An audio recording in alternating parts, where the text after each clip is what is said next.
Assalamualaikum warahmatullahi wabarakatuh. Selamat pagi Ananda Soleh dan Solehah. Bagaimana kabarnya hari ini? Alhamdulillah, luar biasa. Allahu Akbar, tetap semangat. Bagaimana Ananda hari ini? Sudah siap untuk belajar tematik? Ayo kita belajar tematik. Hari ini Ananda akan belajar mengenai properti tari, yang mana properti tari ini merupakan muatan tematik, tema 2, subtema 2. Untuk itu, simak baik-baik video penjelasan dari Ibu.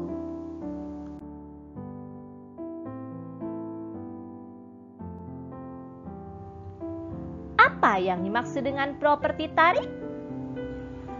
Properti tari merupakan segala kelengkapan dan peralatan yang digunakan ketika pertunjukan tari.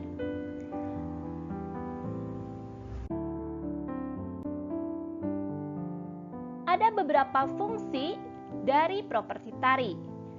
Yang pertama adalah sebagai pelengkap dalam sebuah tarian.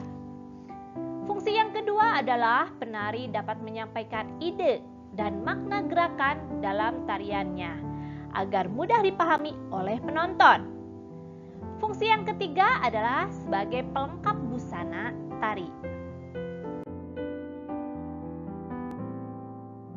Fungsi properti tari selanjutnya yaitu yang keempat, membantu menghidupkan karakter tokoh yang dibawakan. Yang kelima, dapat memberi nilai tambah keindahan dalam tarian. Dan yang terakhir adalah untuk membedakan jenis tarian. Hampir semua tarian Nusantara menggunakan properti tari. Berikut ini adalah contoh-contoh jenis properti tari yang sering digunakan oleh para penari. Yang pertama, Ananda bisa lihat adalah kipas. Tentunya jika properti ini kipas, tariannya tari kipas ya. Kemudian ada juga yang memakai topeng. Banyak sekali tarian-tarian Nusantara yang memakai topeng, contohnya tari topeng ya. Ada juga yang memakai sampur ya, atau sampur ini adalah selendang. Banyak ya yang memakai sampur atau selendang ini. Contohnya adalah tari jaipong ya. Kemudian tari dari Betawi dan tari Minangkabau itu banyak menggunakan selendang atau sampur. Kemudian ada juga yang menggunakan tombak, yang mana tombak ini adalah alat tradisional ya. Kemudian ada juga yang memakai propertinya payung. Tentunya ini adalah tari payung ya. Dan kemudian ada yang menggunakan properti lainnya yaitu piring, digunakan untuk tari piring. Pernahkah Anda melihat contoh-contoh jenis properti tari ini secara langsung? Selain contoh jenis properti yang tadi, di sini juga Ibu punya properti lainnya yaitu lilin. Nah, ini biasanya digunakan pada saat tari lilin ya. Kemudian ada juga tarian yang menggunakan tongkat ya. Selanjutnya ada juga yang memakai topi ya, atau penutup kepala ya. Ini banyak sekali properti-properti lainnya yang digunakan oleh para penari, terutama para penari tradisional untuk menarikan tarian tradisional. Tari merupakan ekspresi manusia yang diungkapkan melalui gerakan yang indah. Agar gerakan dalam tarian terlihat lebih indah, ada yang dinamakan unsur-unsur pendukung dalam peragaan tari. Ada 5 unsur-unsur yang mendukung dalam peragaan tari.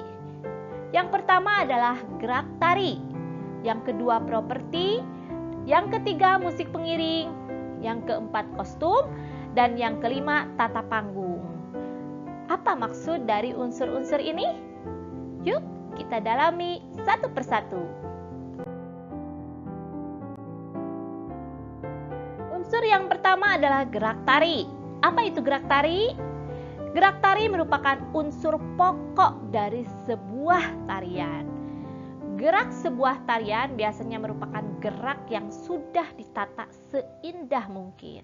Jadi tarian itu atau gerak tari ini diciptakan oleh seorang penari ya, yang mana penarinya tentunya penari yang sudah profesional. Apa nama orang yang suka menciptakan tari? Apa coba namanya? Yaitu koreografer ya. Koreografer ini adalah orang yang menciptakan gerakan-gerakan tari. Kemudian unsur yang kedua adalah properti. Apa itu properti? Properti yaitu semua peralatan yang digunakan dalam pementasan tari. Properti tari digunakan untuk memberikan keindahan sehingga sebuah tarian akan lebih sempurna. Tadi Ananda sudah menyimak yang pertama bagaimana fungsi dari properti tari ini, kemudian apa saja yang termasuk ke dalam properti tari ini ya. Sepertinya Ananda sudah paham ya mengenai properti tari ini. Unsur pendukung tarian yang ketiga adalah musik pengiring. Maksudnya apa ya? Maksudnya yaitu musik yang membantu gerak tari menjadi lebih teratur dan juga menjadi lebih indah. Musik yang dinamis dapat membuat penonton lebih mudah memperoleh pesan suatu tarian.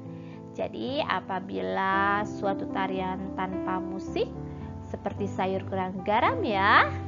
Apa maksudnya? Jadi ketika seorang penari menarikan sebuah gerakan tanpa diiringi musik, maka kita sebagai penonton tidak tahu pesan yang disampaikan oleh penari itu seperti apa gitu ya. Unsur yang keempat ini adalah kostum. Kostum ini berfungsi untuk mendukung tema atau isi tari sehingga peranan-peranan dalam suatu tarian menjadi lebih jelas ya. Selanjutnya yang kelima adalah tata panggung. Tata panggung ini berfungsi untuk membantu menciptakan suasana yang terkait dengan konsep tari.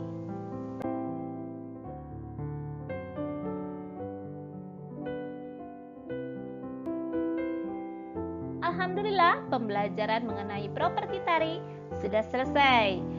Terima kasih untuk Ananda yang telah menyimak dan memahami properti tari pada kesempatan kali ini. Semoga ilmunya bermanfaat untuk Ananda. Ibu ucapkan terima kasih banyak dan sampai berjumpa lagi di video pembelajaran selanjutnya. Wassalamualaikum warahmatullahi wabarakatuh.